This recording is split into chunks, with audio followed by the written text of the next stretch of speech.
Crimes of Passion originally came to me right after I had produced Angel. And I read the script and I liked it very much. And I heard that there was going to be a bit of a bidding situation with MGM. And I was thinking, well, you know, we did Angel, and who needs another hooker movie? And I'm going to pass. I don't want to bid against MGM. Just did a hooker movie. So Bob Rehme had just left the reins at Universal Studios, and he didn't get his contract renewed, so he was available for the free market. He was close friends with the owners, Harry Sloan and Larry Kuppin, and they invited him into their management team, gave him some stock, and the title chairman of the company.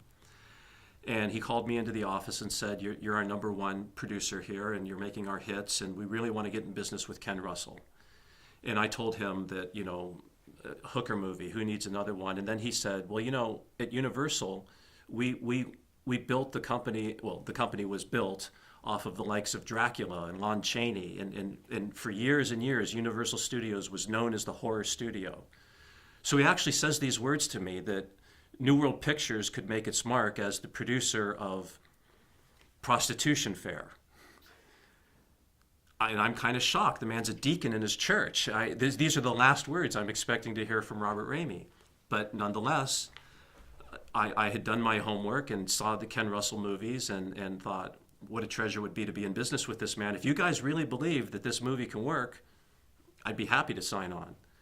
So about that bidding war with MGM, we were losing money-wise. But MGM was not willing to offer the writer sole producer credit. And they did, and that's how New World won the script. They offered Barry Sandler sole producer credit and a sum of money that was inferior to MGM's offer. We both, MGM and New World, wanted to be in business with Ken Russell's next picture. I then passed on the movie because I said, what's in it for me? Well, I mean, why should I produce a movie where I can't even get credit for producing a movie? And that was the first movie that I ever got a possessory credit on, a Donald P. Borchers production.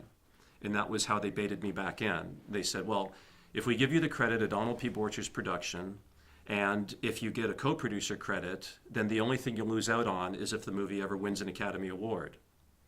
Well, I mean, I had read the script. I didn't think we were ever going to be in contention for an Academy Award.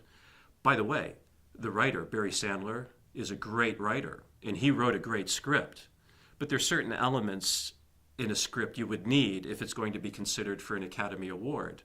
And that was never on anybody's agenda from the man who brought you Bay City, the Raquel Welch movie. I might not be getting the name right, Bay City Rollers. And he had written some great films. And like I say, he's a great writer. We weren't doing anything that was going to be touching the Academy Awards.